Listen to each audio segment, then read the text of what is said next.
Good evening, brother. This video will go very, very deep. My voice is a bit screwed up because of allergies, but that doesn't hold me back from filming a video for you.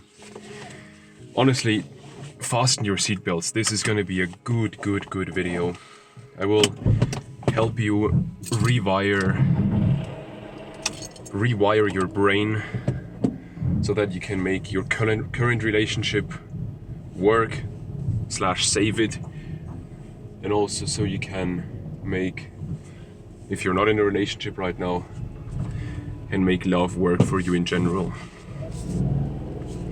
You know, one thing that often gets us in relationships and in love, and that often holds us back from actually going deep in love, is the fear of loss of love.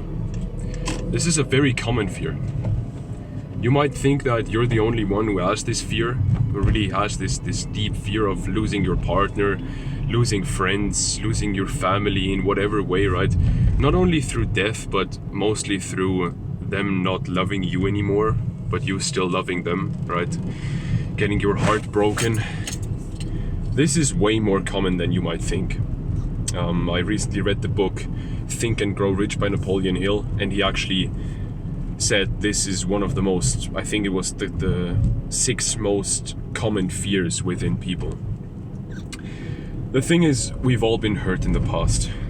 I got bullied for 8 years during high school and college, which was not fun, of course. I had a few friends that, or honestly, apart from one friend who's now my best friend, I pretty much lost all friends that I was friends with through kindergarten, high school, college, because we went different ways in life. I've been hurt by my parents, I've been hurt by my family in general, and I don't say this to cry about this stuff, it just happens, right? I'm a human, this is a human experience, but at the end of the day, I'm saying this to you because I want you to not feel alone. You're not alone. Now the thing is, there is this fear of love, and it's very present in my life, in my mind, and it has been way more present in the past when I was still more anxiously attached to my current girlfriend, who I've been with for almost 5.5 years at this point. In the past, I really got very anxiously attached to her. She didn't give me any reasons for it, but I thought she might break up with me because I made some random stupid mistake, or that she might cheat on me because of the same reason. What I realized though over the years is,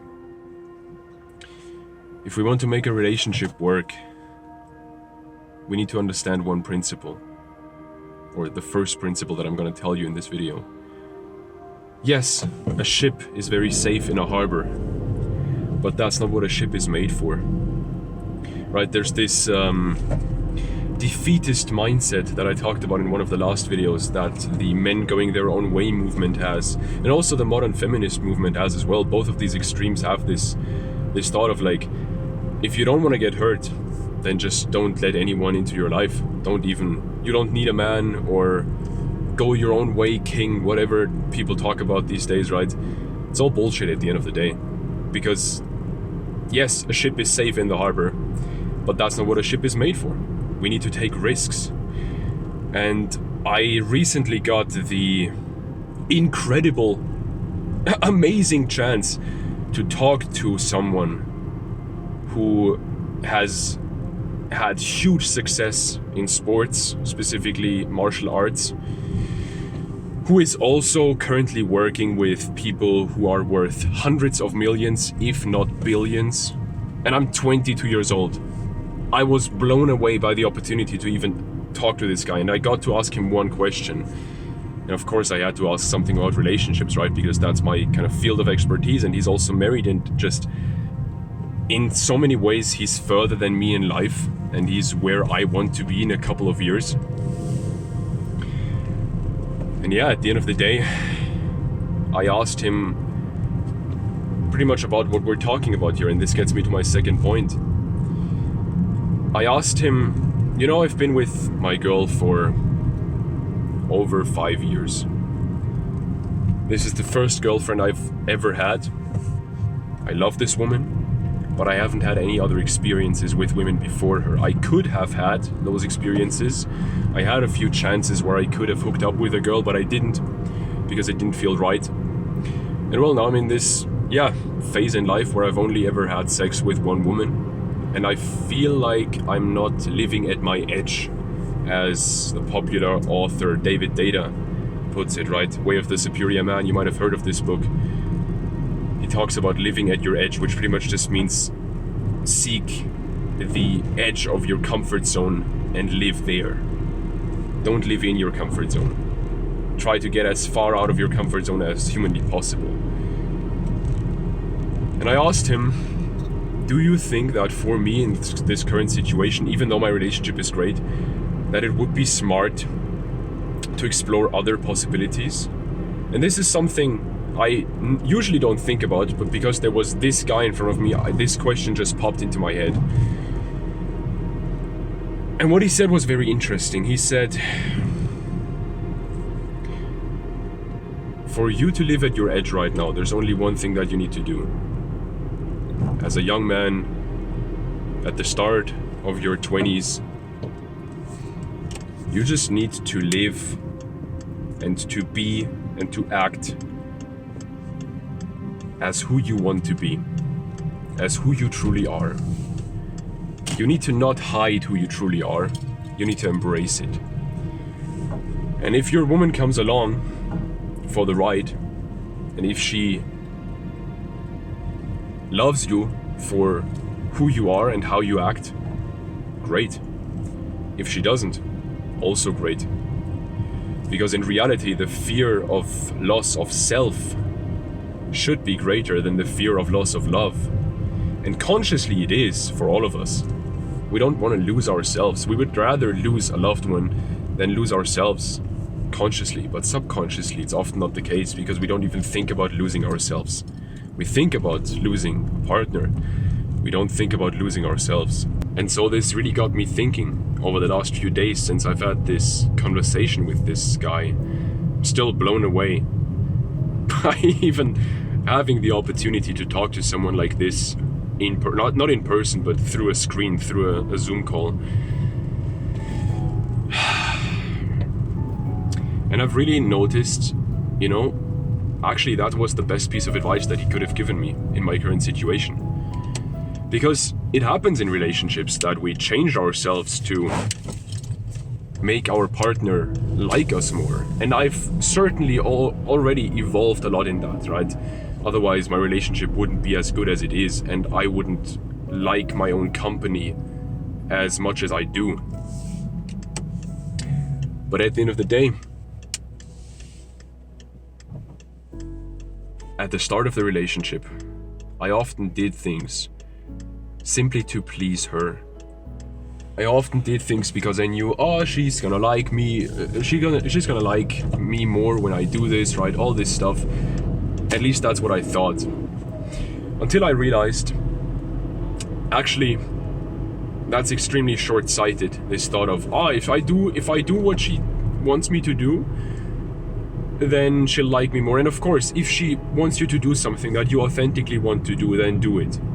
Nothing wrong with that. And in general, there's nothing wrong with sacrificing yourself sometimes for your woman. Because we can't keep up this hyper masculine or hyper feminine, like this hyper polarization in a relationship long term, as much as like this mystery and all this stuff long term. That's not possible. Simple as that. Like, as soon as you live with someone, and I've lived with my girl for a couple of months in the past, right now we don't, we still pretty much both live at home, but in the past we've traveled together for months. I lived at her house for like 6 weeks one time.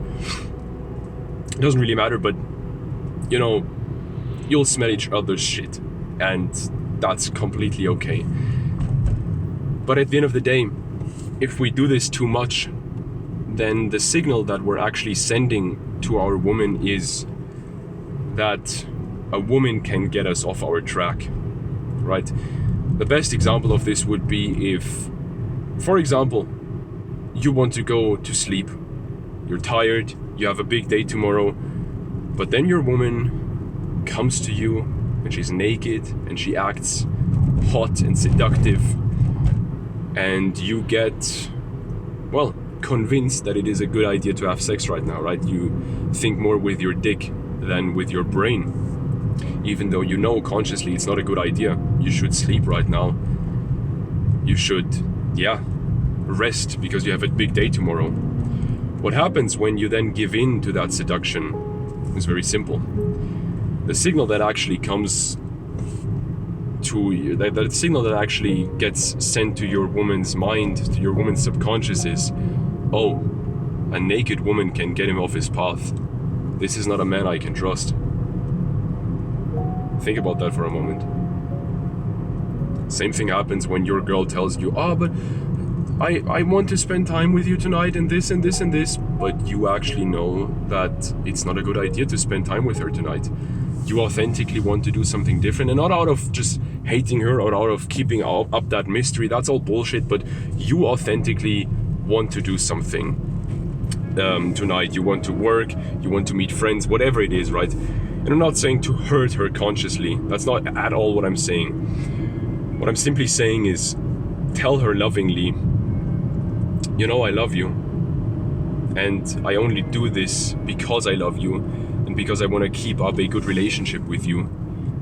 Because if I were to spend time with you right now, I wouldn't enjoy myself, I wouldn't like myself, I wouldn't be at peace and in alignment with myself, and so I wouldn't even be able to consciously be present with you. And so you wouldn't enjoy that time, and I wouldn't enjoy that time either. And so that's not a good deal for both of us. That's a lose-lose situation. And if you lovingly tell her this and make her feel loved, then that's completely okay. And you get to do the thing that you actually authentically want to do. And she's also okay because she feels loved. And I'll be honest, she'll complain. You have to be okay with that. Because again, if you let yourself get off track by a woman complaining, then anyone complaining to you will get you off track, and then again your woman can't trust you. Now, one more thing that I want to talk about here, because we talked about like rewiring your brain, right? And I'm sharing paradigms and mindsets with you that will help you improve your relationship and improve as a lover. There's this extremely common paradigm, and I'm honestly sure that 100% of the people who watch this video have heard this at least once in the past from someone they trust, and also from someone they see as an authority, like a parent or a teacher or a mentor. And that is, a relationship will inevitably get worse over time. Not true. You know, the thing is with these common paradigms, if we adopt them, the only thing we can achieve with those is the same results as everyone else. Do you want the same results as everyone else? I don't. I don't want that. And so if we act against those common paradigms, we can either, of course, get way worse results, or we can get better results. And that's where I want to go. And so what I'm trying to share with you here is, of course, at the start of a relationship, we have the honeymoon phase. There's a lot of attraction, a lot of spark, a lot of excitement, a lot of mystery. And therefore, of course, the relationship goes well at the start. At least the attraction part of the relationship goes well. And then over time, you get to know yourself, or you get to know each other better. You smell each other's shit. But why would a relationship... I can't talk, man. Why would a relationship get worse over time? If you continue evolving. If both of you continue evolving as people, as partners, as lovers, maybe as parents if you have children, and you both learn more about who you authentically are, and not just that, but also how you can serve the other person and how you can serve yourself in this relationship, how you can make the other person feel more loved, and also learning more about how to communicate your own needs so those are met, then why would a relationship get worse over time? I've had these phases where honeymoon phase was over in the relationship, right? And everything kind of got boring, and I got bored of the other person, and attraction faded a bit, and then a few things happened, right? My girl, for example, got off birth control and completely lost her period and her sex drive for like a year. That was a big challenge. But now, after almost 5.5 years of being with her, the relationship is genuinely better than it has ever been. And not only that, but also the relationship shows signs that it will continue getting better in the future. This paradigm, this worldview, if you adopt this of a relationship will get worse over time, then you'll end up hopping from one relationship to the next one, because as soon as one relationship gets a bit worse, as soon as there's a bit of struggle, you'll give up. I don't think that's what you want. I don't think that's what you want at all.